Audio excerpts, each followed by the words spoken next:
Myopia నేడు పిల్లల కంటి చూపును కబళిస్తోంది. స్మార్ట్ ఫోన్, ఐప్యాడ్ల వంటి ఎలక్ట్రానిక్ ఉపకరణాలకు గంటల తరబడి కళ్లప్పగించడం వంటి కారణాల మూలంగా పిల్లలకు దూరపు చూపు బాగా తగ్గిపోతుంది.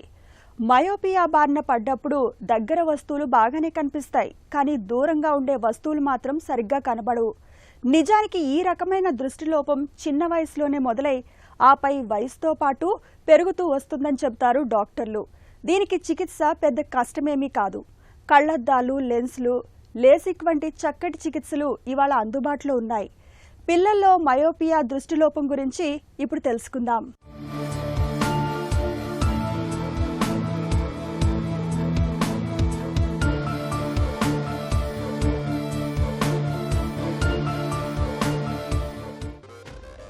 మయోపియా, దీన్నే వాడుకలో హ్రస్వ దృష్టి అని కూడా పిలుస్తారు.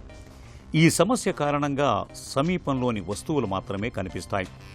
దూరంగా ఉన్న వస్తువులు స్పష్టంగా కనిపించవు.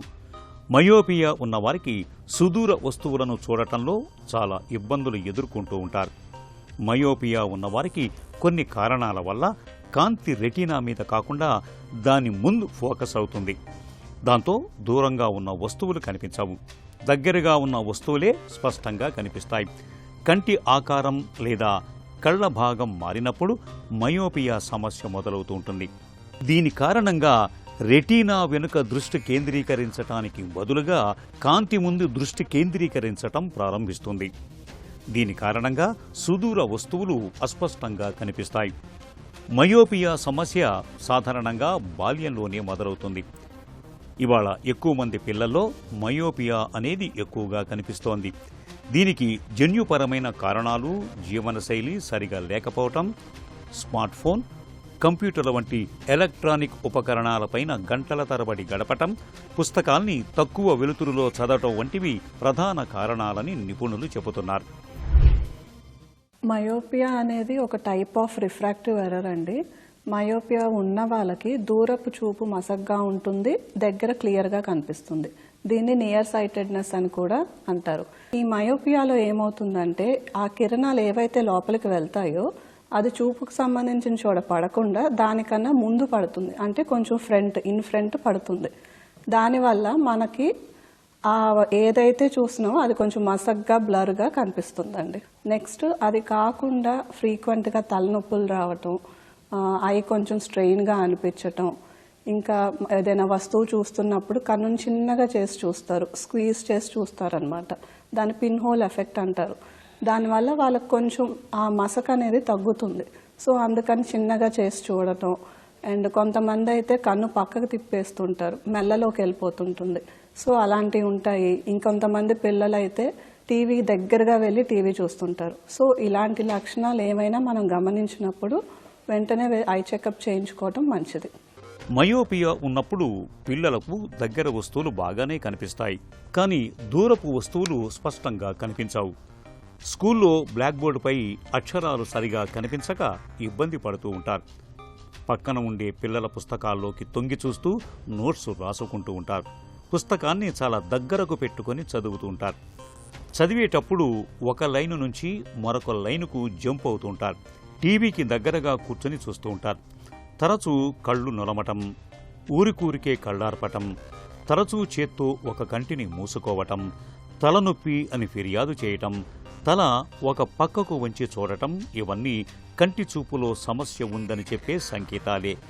దృష్టిలోపాల్ని పట్టి చెప్పే ఈ లక్షణాలను తల్లిదండ్రులు సకాలంలో గుర్తించకపోవటం వల్ల చాలాసార్లు పరిస్థితి చేయి దాటిపోతోంది.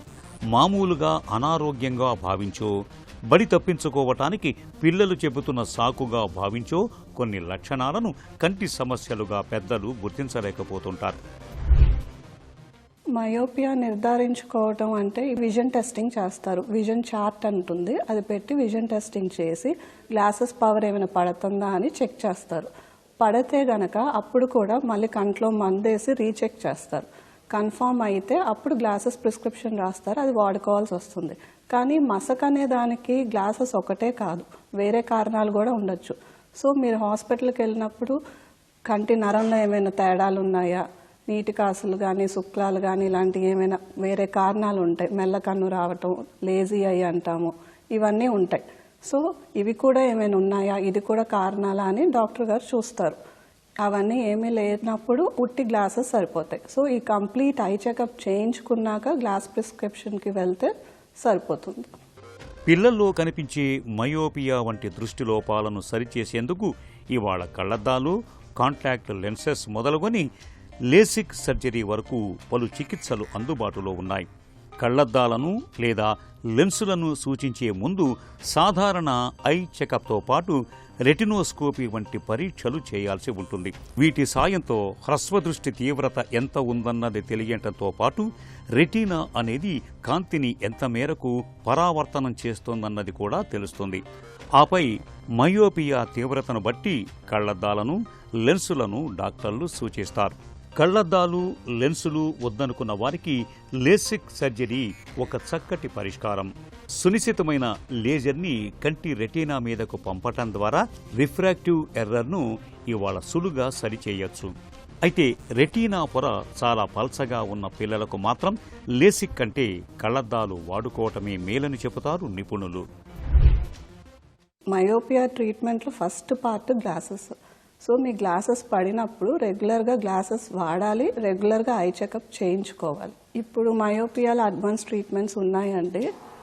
ఒకటేంటి అంటే ఒక రకమైన చుక్కల మందులు ఉంటాయి. కొంతమందికి ఏంటంటే గ్లాసెస్ ఉన్నా కూడా ప్రోగ్రెషన్ చాలా ఫాస్ట్గా ఎక్కువగా ఉంటుంది. అది మనం రెగ్యులర్ ఐ చెకప్లో గుర్తిస్తాం. వాళ్ళకి ఏంటంటే ఈ టైప్ ఆఫ్ ఐ డ్రాప్స్ వాడతాం. రోజు రాత్రిపూట ఒక డ్రాప్ వేసుకొని పడుకోమంటాం. అలాగే రెండోది ఏంటంటే ఇప్పుడు ఆర్థోకే లెన్సెస్ అని వచ్చాయండి. అవేంటి అంటే మనం నైట్ టైము కాంటాక్ట్ లెన్స్ లాగా ఉంటుంది. అది మనం పెట్టుకొని ఉంచుకోవాలి. అప్పుడు ఏంటంటే నెక్స్ట్ డే అంతా గ్లాసెస్ వాడకపోయినా వాళ్ళకంతా కనిపిస్తుంది. అది ఎలాగా అంటారా, నల్లగుడ్డుని ఆ లెన్స్ రీషేప్ చేస్తుంది వాళ్ళ పవర్కి తగ్గట్టు.